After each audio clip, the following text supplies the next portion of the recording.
Hello everyone.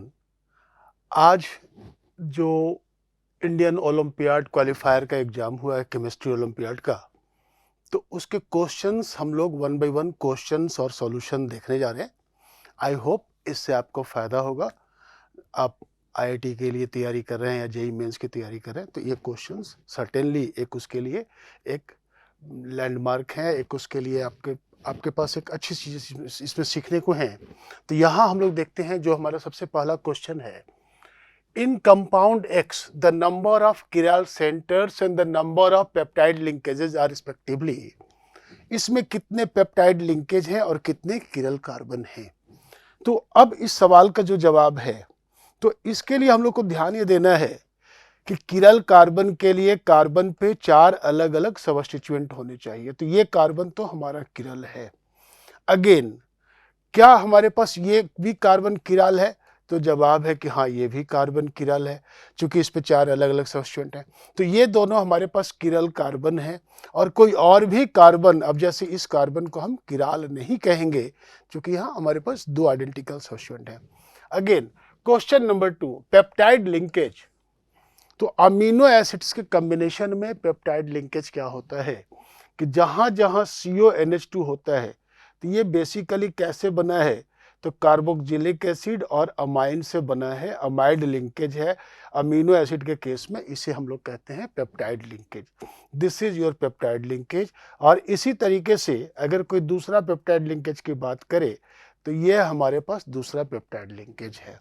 तो चूंकि हमारे पास किराल सेंटर भी 2 है और पेप्टाइड लिंकेज भी 2 है, इसलिए इसका सबसे बेस्ट आंसर क्या होगा? 2 and 2। Okay, answer is C. अब इस क्वेश्चन में दिया गया है ascorbic acid, vitamin C, naturally occurring water soluble vitamin and abundantly found in lemon, shows antioxidant properties in ascorbic acid, the OH with the lowest pKa is। यहां ध्यान देना कि लोवेस्ट pKa का मतलब क्या होता है। तो लोवेस्ट pKa का मतलब होता है मोस्ट एसिडिक। और मोस्ट एसिडिक कौन होता है? जिसके कंजुगेट बेस, प्रोटॉन के निकलने के बाद बनने वाले कंजुगेट बेस स्टेबल होते हैं। तो इस क्वेश्चन में हम कैसे बनाएंगे? टेक्निक इज सिंपल कि हमें यहां से H को हटाना है, निगेटिव बनाना है, और इसके बाद इनको स्टेबलाइज करना है। कौन ज्यादा स्टेबल है? तो अगर आपने ऑर्गेनिक के थोड़े बहुत भी फंडे आपको मालूम होंगे, तो आप देख रहे हैं कि अगर यहाँ पे निगेटिव चार्ज होगा, तो ये रिजोनेंस के द्वारा इस कार्बन पे स्टेबलाइज होगा, और यह निगेटिव चार्ज फर्दर ऑक्सीजन पे। तो कहने का मतलब दिस निगेटिव चार्ज ये यहाँ से यहाँ तक बढ़ रहा है, स्टेबिलिटी बढ़ रही है। और ये रीजन है कि हमारा ये जो ऑक्सीजन नंबर 3 है, ये हमारा सबसे अधिक एसिडिक ग्रुप है। Therefore the answer is C. Okay, ये question compound X C7H12O2 gives positive silver mirror test and second ये yellow precipitate on treatment with I2NOH, the compound X is. तो basically ये प्रैक्टिकल ऑर्गेनिक केमिस्ट्री का question है, जिसमें आपके पास एक formula दिया गया है। तो अब देखते हैं इस क्वेश्चन को हम लोग कैसे सॉल्व करेंगे। तो यहां ध्यान दीजिए कि C7H12O2, तो सबसे पहला आप काम करें कि आप इसमें इसका DU निकालें। तो आप देख रहे हैं कि 7 × 2 14 + 2 16 के तुलना में हमारे पास 12 हाइड्रोजन है, तो DU = 2। कुल मिला के इसमें 2 पाई बॉन्ड होंगे या साइकिल होंगे या सो ऑन। अगेन ये कह रहा है कि सिल्वर मिरर टेस्ट दे रहा है। तो सिल्वर मिरर टेस्ट का मतलब क्या हुआ? सिल्वर मिरर टेस्ट देना का मतलब क्या हुआ कि या तो इस कंपाउंड में हमारे पास कहीं पे टर्मिनल अल्काइन है, या नहीं तो अल्डिहाइड है, या नहीं तो दोनों है। सी दिस इन्फ्रेंस, मतलब यहां से हम इस बात का मतलब क्या है? तो मतलब यह है कि सिल्वर मिरर का मतलब या तो हमारे पास टर्मिनल अल्काइन है या फिर अल्डिहाइड ग्रुप है। और अगेन कह रहा है कि हमारे पास I2, ये मिस स्पेलिंग है, NaOH, I2NaOH है, तो आयोडोफॉर्म टेस्ट है। तो आयोडोफॉर्म का मतलब क्या है? तो आयोडोफॉर्म का मतलब यह हुआ कि हमारे पास क्या है, कि हमारे पास इन जनरल, ध्यान दें कि हमारे पास यहां पर क्या होगा, CO ग्रुप और इसमें CH3 लगा हुआ एसिटाइल ग्रुप है, यहां ध्यान दीजिए। तो ये दोनों ग्रुप होना चाहिए। तो अब हमें देखना क्या है कि वो कौन सा कंपाउंड है जिसमें कार्बन 7 है, ऑक्सीजन 2 है, और साथ ही साथ ये दोनों ग्रुप, दोनों में से, इन दोनों में से कोई एक और इसमें से कोई पूरा का पूरा ग्रुप हो। तो आप देखेंगे 2 हाइड्रोक्सी 3,3 डाईमिथाइल साइक्लोपेंटानोन। तो ये स्ट्रक्चर आप बनाइए, साइक्लोपेंटानोन, ये हो गया हमारा साइक्लोपेंटानोन।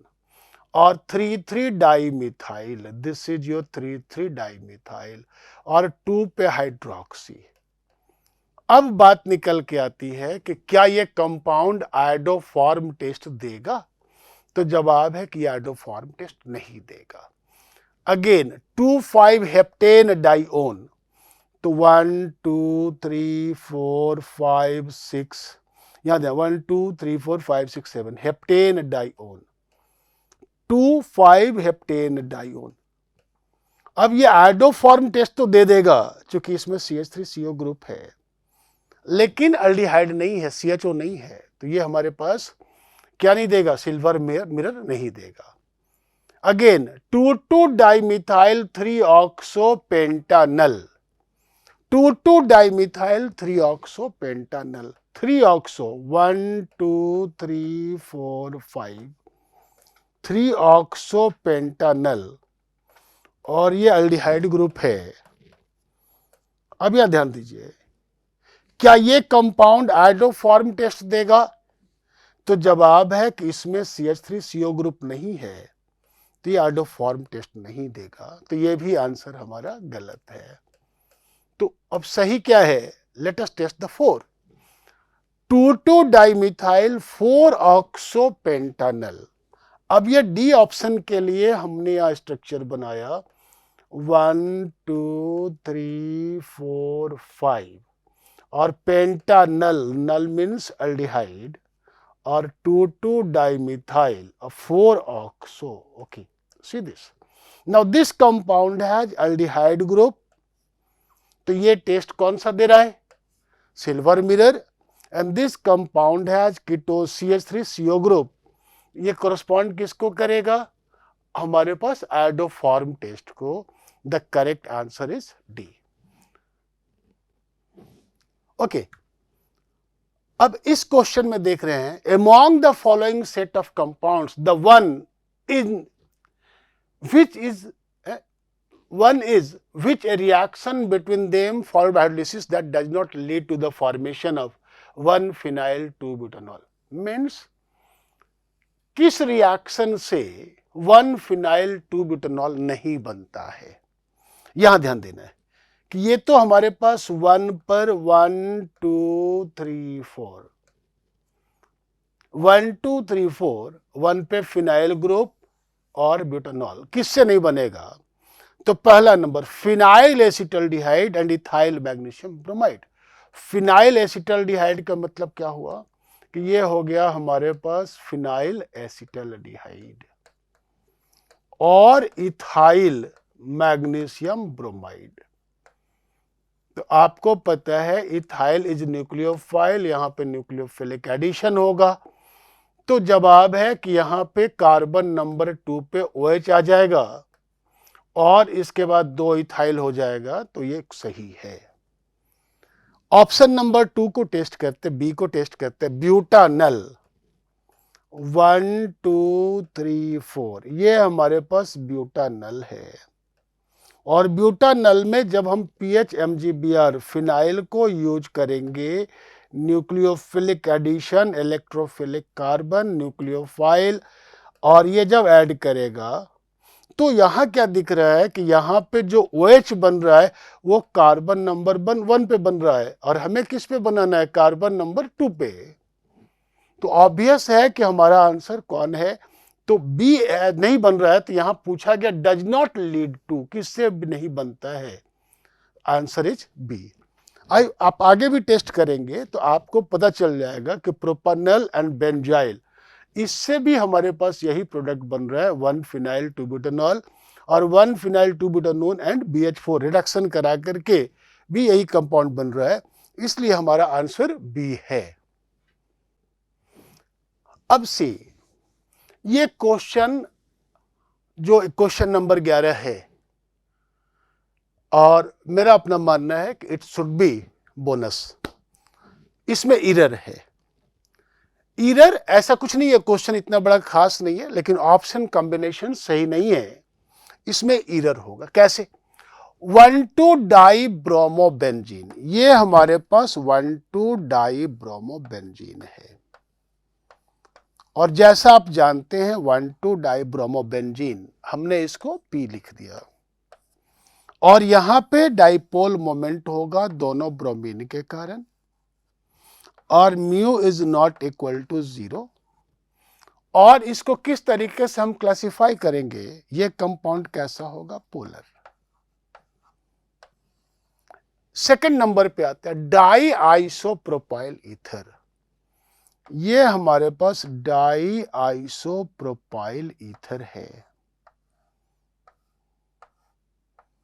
तो डाई आइसोप्रोपाइल ईथर, यहां पर भी हाइड्रोकार्बन ऑक्सीजन की ओर डाइपोल होगा, mu is not equal to 0, और ये कंपाउंड भी हमारे पास पोलर होगा।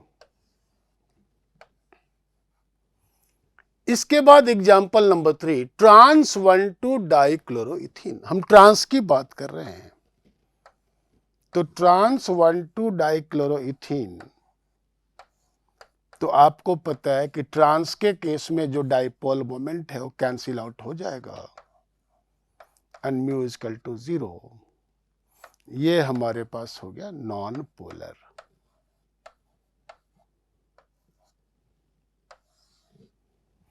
और नेक्स्ट S12-डाइक्लोरोइथेन, इथेन का सबसे अधिक मोस्ट स्टेबल फॉर्म होगा डाइक्लोरोइथेन का, वो होगा हमारे पास एंटी फॉर्म। यहां ध्यान दीजिए कि इस इथेन के डाइक्लोरोफॉर्म एंटी होंगे, और एंटी फॉर्म में यहां भी mu is equal to 0। Ethane का 1,2-डाइक्लोरोइथेन। अब यहां पर एक पॉइंट और भी, अगर थोड़ी सी गहराई से हम देखें तो एक बात निकल के आती है कि 1,2-डाइक्लोरोइथेन में ये एंटी फॉर्म है, लेकिन एक और कंफर्मेशन आपके पास होगा gauche, and gauche form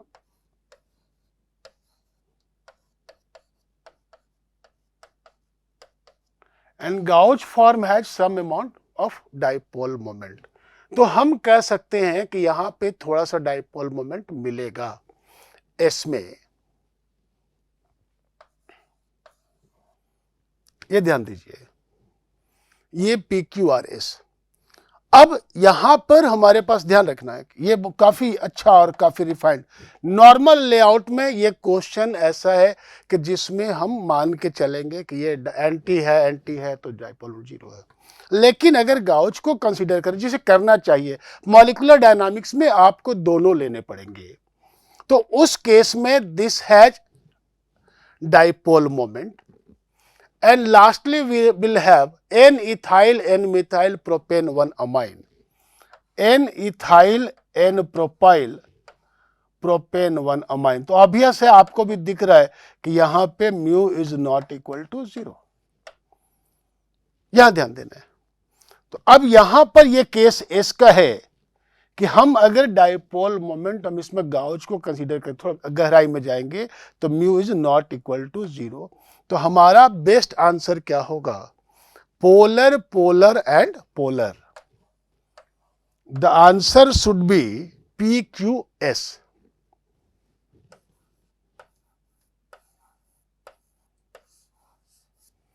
the answer should be P Q and S.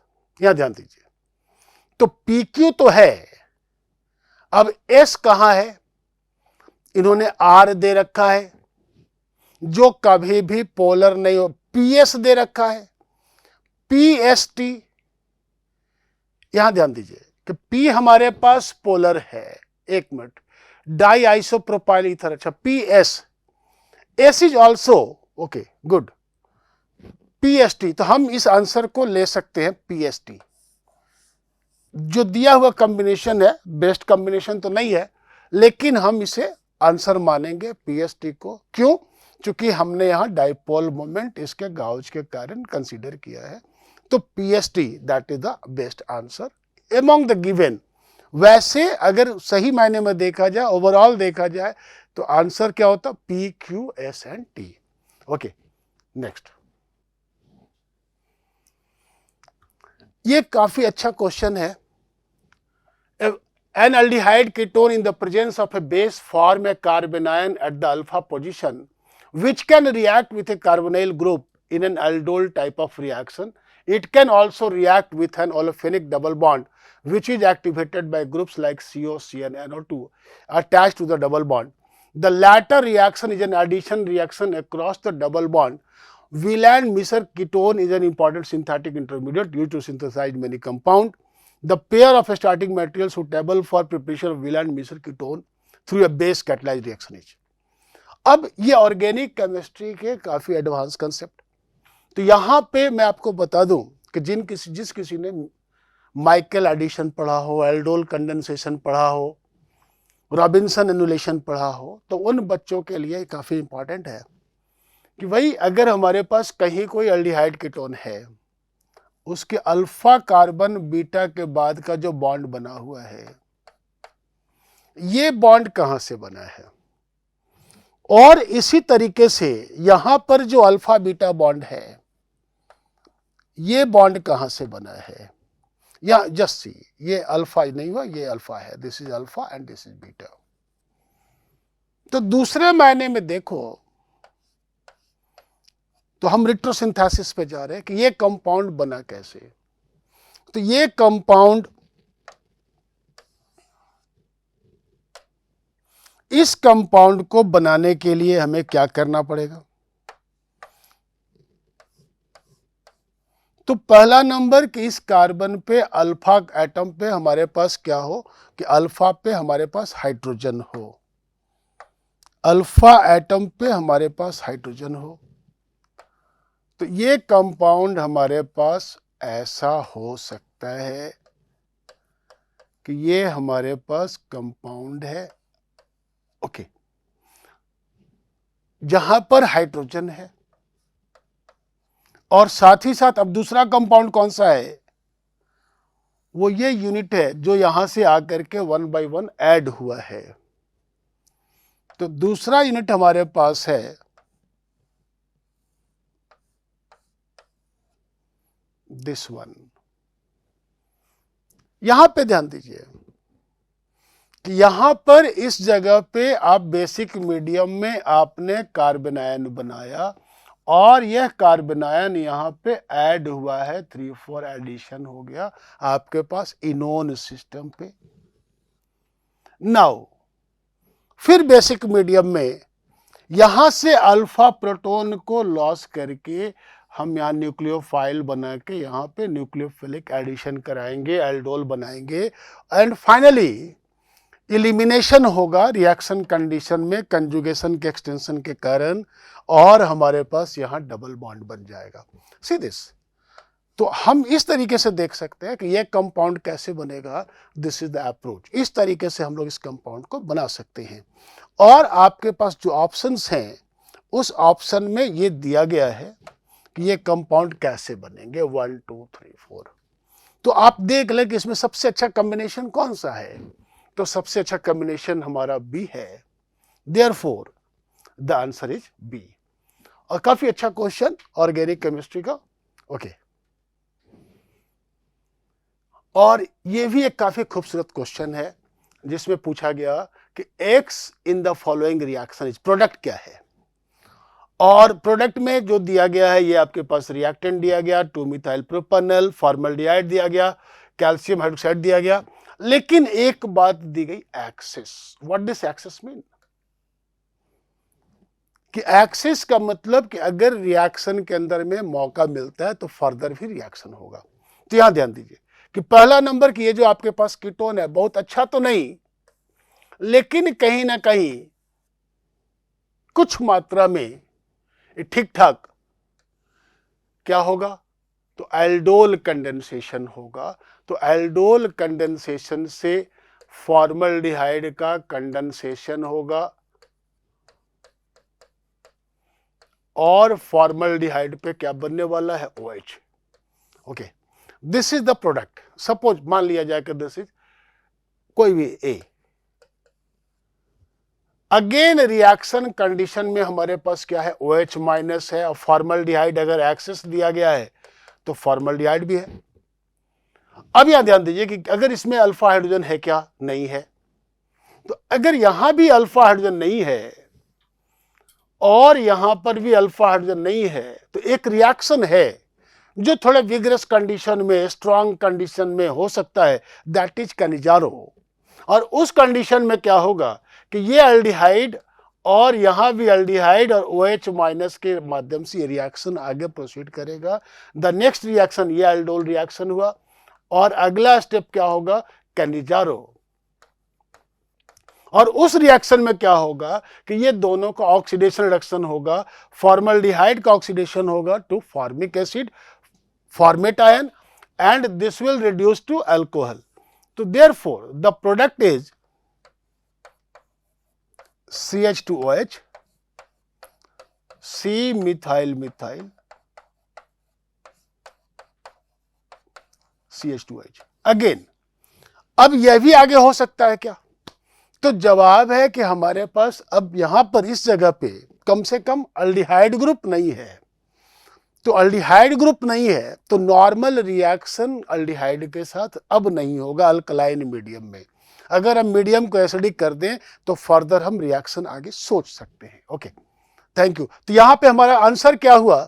तो आंसर आप देख लें कि ये किससे फिट कर रहा है।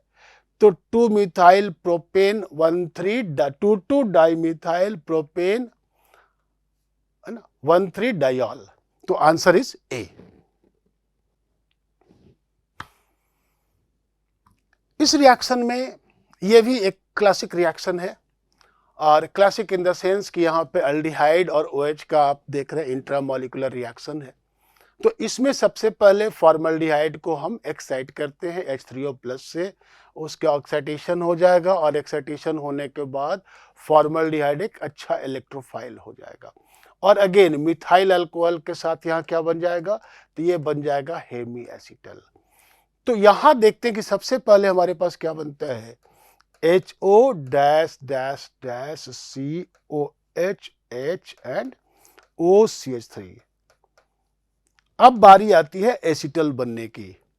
तो जहां पर भी एसिडिक मीडियम में एसिटल बनने की बारी आती है, कार्बोकैटायन यहां बन सकता है, स्टेबलाइज हो सकता है। उस जगह पे इंट्रामोलिकुलर जो हमारे पास ग्रुप्स हैं, अगर वो प्रॉपर ओरिएंटेशन में हो तो now they can attack here. और इस इंट्रामोलिकुलर साइक्लाइजेशन से अब जो एसिटल बन रहा है वो बन रहा है साइक्लिक एसिटल, और उस साइक्लिक एसिटल के सेकेंड कार्बन पे वी हैव OCH3 ग्रुप। तो यहां पे इस बात को ध्यान देना है कि ये हमारे पास जो कंपाउंड है, तो इस जगह पे ये यहां पर OCH3 ग्रुप आ गया। तो आप देख लें कि कौन सा आपका बेस्ट आंसर है। Answer is C. ये क्वेश्चन नंबर 23, ये भी काफी अच्छा क्वेश्चन है। The Hinsberg test of the compound X produces a solid compound Y that is insoluble in 10% aqueous NaOH। अब हिंसबर्ग टेस्ट में अगर कोई कंपाउंड NaOH में सॉल्युबल नहीं है हिंसबर्ग टेस्ट के बाद, व्हाट दिस मीन, उसके पास एसिडिक हाइड्रोजन नहीं है। ऑब्वियस है, मतलब यहां से क्या इन्फ्रेंस मिला कि it must not be 1 degree amine. यहां ध्यान देना है। 1 डिग्री अमाइन के केस में हमारे पास जो बनता है, प्रोडक्ट बनता है, उसमें इतनी एसिडिटी होती है कि वो NaOH में स्टेबल है, सोल्यूबल है। तो यहां पर इससे क्या निष्कर्ष क्या निकला कि the compound must not be 1 degree and it must be 2 degree, कि यहां 2 डिग्री है, it dissolve in 10% aqua sulphuric acid. अब हमें सिर्फ इतना ही करना है कि इस कंपाउंड में यह देखना है कि 1 डिग्री नहीं हो और 2 डिग्री हो। यहां ध्यान दीजिए, तो पहले वाला में ये NH2 कैसा है, 1 डिग्री, और ये कैसा है, तो ये हो गया 3 डिग्री। दूसरे में देखते हैं तो ये तो ऑप्शन नहीं होगा कि 1 डिग्री नहीं होना चाहिए। दूसरे में देखते हैं ये क्या है, 3 डिग्री, और ये क्या है, 2 degree, it may be. Third में देखते हैं अगेन ये क्या है, 1 डिग्री, और इधर भी 1 डिग्री, तो ये नहीं होगा। और फोर्थ में देखते हैं कि ये कैसा है, 3 डिग्री, और ये कैसा है, ये भी 3 डिग्री है, तो ये भी नहीं होगा। तो हमारा बेस्ट आंसर कौन है, बी। क्वेश्चन नंबर 26, एक काफी अच्छा क्वेश्चन जो हम लोग उम्मीद कर सकते हैं ओलंपियाड के अंदर में इस तरह के क्वेश्चंस के बारे में, और काफी अच्छे मल्टीपल चॉइस भी है। तो इसमें ध्यान दीजिए, beta carotene related compounds are plant pigments that give red, orange and yellow vegetables. तो कलर यहां क्या आ रहा है, तो रेड, ये ऑरेंज एंड येलो, और ये हमारे पास बीटा कैरोटीन है, और एंटीऑक्सीडेंट के रूप में इसका यूज किया जाता है। एंटीऑक्सीडेंट है, आप भी इसको जानते हैं। तो यहां पे क्या हो सकता है, it is approved as a food additive in many countries. The correct statement that describe beta carotene, it is a strong oxidizing agent. क्या ये दूसरे को ऑक्सीडाइज कर सकता है, दूसरे से इलेक्ट्रॉन ले सकता है? तो यार यहां तो बात उल्टी है, लोग इसका इलेक्ट्रॉन चुरा के ले जाते हैं, ओजोन लाइसिस होती है, ऑक्सीडेशन होता है। तो ये तो इलेक्ट्रॉन देता है, ये रिड्यूसिंग एजेंट है, it is not a strong oxidising agent. It reacts with singlet oxygen and excited form of O2 to produce an epoxide. Yes, singlet oxygen के साथ इसमें इपोक्साइड बनते हैं। मीन्स यही वो प्रॉपर्टी है जिसके कारण ये एंटीऑक्सीडेंट का काम करता है कि अगर कहीं पर रेडिकल है, एक्साइटेड स्टेट में है, तो they can be absorbed by this molecule. Again, it absorb red yellow light of electromagnetic spectrum. भाई तो ये रेड, ऑरेंज, येलो तो दिखता है, तो जो दिखता है वही एब्जॉर्ब नहीं होता, वो तो इमिटेड है, एब्जॉर्ब तो कुछ और होगा। तो answer is not C. It comes in the oil phase when carrots are cooked in oil and water in a curry. अब इसका नेचर देखो आप, इसमें कहीं पर भी कोई OH ग्रुप नहीं है, कोई अमाइन नहीं है, कोई अमाइड नहीं है, कोई हाइड्रोक्सी ग्रुप नहीं है। तो ये बेसिकली इसमें हाइड्रोजन बॉन्ड वगैरह बनने की संभावना नहीं है। तो वाटर में, एक्वस मीडियम में इसकी सॉल्बिलिटी नहीं होगी, लेकिन हाँ ये फैट वगैरह में इसकी सॉल्बिलिटी होगी, पाई बॉन्ड्स के कारण इसके एसोसिएशन होंगे। तो ये बेसिकली ये लाइन सही है। It comes in the oil phase when carrots are cooked in oil and water in a curry. The answer is B and D. तो इसके आंसर बी एंड डी। काफी अच्छा क्वेश्चन जो हम लोग उम्मीद कर सकते हैं।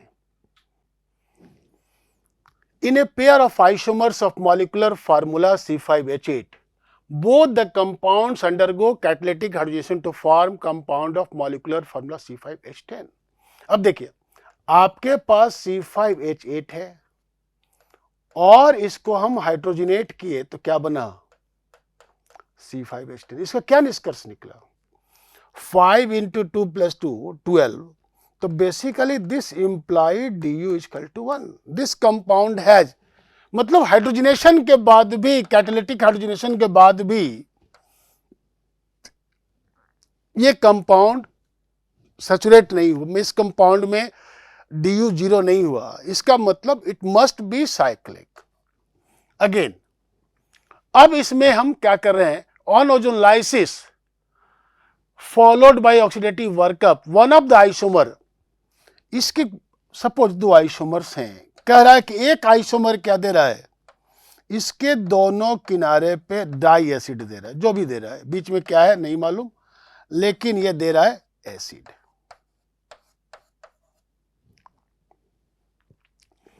और दूसरा क्या दे रहा है, the pair which gives above set of reaction, है ना। दूसरा क्या दे रहा है, कीटो एसिड। यहां पे क्या बन रहा है, तो कीटो एसिड। तो एक पार्ट तो COOH दे रहा है, दूसरा पार्ट क्या बना रहा है, CO। अब here we have some technique. Technique यह है कि अगर दोनों किनारों पे एसिड बन रहे हो ऑक्सीडेटिव ओजोनलाइसिस में, इसका मतलब वह कार्बन अनब्रांच है, बोथ कार्बन अनब्रांच्ड। और किसी किनारे पे अगर कीटोन बन रहा हो तो वहां पर क्या है, ब्रांचिंग है।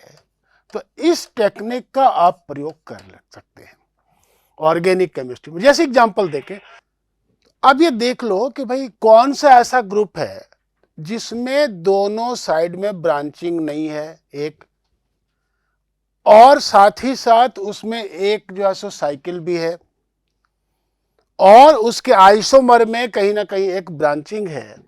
तो जब भी आप देखेंगे तो आंसर बी दिखता है, साइक्लोपेंटीन। तो साइक्लोपेंटीन में हमारे पास 5 कार्बन का रिंग भी हो गया, और इसके ऑक्सीडेशन से दोनों साइड में आपको एसिड बनेंगे ऑक्सीडेटिव। और इसका जो आइसोमर है 1 मिथाइल ब्यूटीन, 1 मिथाइल साइक्लोब्यूटीन।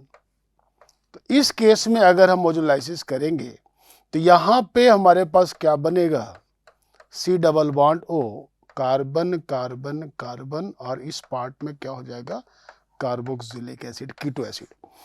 इसलिए बेस्ट आंसर इज बी। इसका आंसर क्या होगा, बी होगा। सी, अब ये क्वेश्चन को देखें, the compound which form stable hydrate is. Simple question है, निनहाइड्रीन, ये निनहाइड्रीन है और ये रिएजेंट है, अमीनो एसिड को टेस्ट करने के लिए यूज किया जाता है। तो निनहाइड्रीन हाइड्रेट में स्टेबल क्या है और इसकी स्टेबिलिटी का जवाब क्या है, तो इसका जवाब है कि हमारे पास इसके जो बीच वाले ऑक्सीजन है, यहाँ पे हाइड्रेशन बहुत रैडली होता है, और हाइड्रेट जो बनते हैं वो इंट्रामॉलिक्यूलर हाइड्रोजन के कारण स्टेबलाइज होते हैं। लेकिन इससे बड़ी बात और भी हो गई कि यहाँ पे जो पॉजिटिव चार्ज का जो एक्यूमुलेशन था, जो लगातार पॉजिटिव चार्ज है, इस हाइड्रेट बनने से वो खत्म हो गया है। तो और यही रीजन है कि ninhydrin hydrate is highly stable. In the same manner ये सी के पास भी आंसर होगा। तो सी के केस में भी हम वही देखते हैं। तो सी के केस में भी चार्ज सेपरेशन भी खत्म हो जाएगा हमारे पास, और फ्लोरीन के साथ क्या हो जाएगा, तो यहाँ पर इंट्रामॉलिक्यूलर हाइड्रोजन बॉन्डिंग से स्टेबलाइज भी होगा।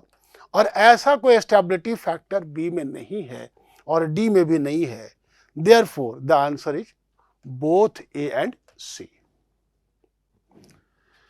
The formula which also represent compound with formula X is R।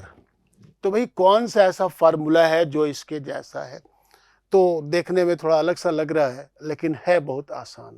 इस फार्मूले में ये ध्यान दीजिए कि ये आपके पास वेज बॉन्ड है, ये आपके पास डैश बॉन्ड है, टूटा हुआ है। तो जो डैश बॉन्ड होता है वो पीछे की ओर होता है। तो जब भी हम फिशर बनाएंगे तो this is just like methyl and pH, OH and H, और फिशर में हमें इससे RS निकाल लेंगे और बाकी का भी RS निकाल लेंगे तो देख लेंगे। और चलिए हम इसको देखते हैं कि ये RS में क्या आता है। तो 4 को हम नीचे ले आते हैं, इवन नंबर इंटरचेंज कर देते हैं। तो जब भी हम इवन इंटरचेंज कर देंगे तो ये हो जाएगा H, ये होगा PH, और यहाँ हो गया OH, यहाँ हो गया मिथाइल। अगेन अब इनको हम RS निकालने के लिए इनको हम प्रायोरिटी दे देते हैं, ऑक्सीजन। देन आफ्टर यहाँ ज़्यादा मल्टीपल बॉन्ड है 2 and 3 and 4, और इसके बाद हम क्लॉकवाइज एक सर्किल लेते हैं 1 2 3। तो ये कैसा है, R। तो देखना क्या है कि अब इस R के जैसा बाकी जगह पे कौन कौन है। तो आप इसको बना करके टेस्ट कर लीजिए, और यहाँ पर मैंने जो टेस्ट किया इसके आंसर क्या आ रहे हैं, A and C, both are R, just C. यहाँ पर मैंने इसके सॉल्यूशन भी बना दिए। कि जैसे ही ए और सी को हम देखेंगे, इसको हम इंटरचेंज करेंगे। ये हमारे पास क्या है, ये हमारे पास डैश है, तो इंटरचेंज करके इसके इवन नंबर इंटरचेंज करके देखेंगे तो 1 2 3 ये कैसा आ रहा है, clockwise what is this, R. इसी तरीके से सी वाले केस में भी हमारे पास आ रहे हैं, तो ए और सी दोनों इसके आंसर हो गए। और इस तरीके से देखते हैं कि ये पूरा जो ऑर्गेनिक का क्वेश्चंस था और जो ओलंपियाड में आए हैं, काफ़ी अच्छे क्वेश्चन हैं, लीक से हटकर हैं, कुछ कॉमन क्वेश्चंस भी हैं और कुछ क्वेश्चन काफ़ी अच्छे हैं। और एक क्वेश्चन तो बहुत ही अच्छा था जहाँ पर उन्होंने डाइपोल मोमेंट यूज किया है, और वो डाइपोल मोमेंट 1 2 डाइक्लोरोइथेन का, 1 2 डाइक्लोरोइथेन का। Okay, that is very good question. Okay, thank you.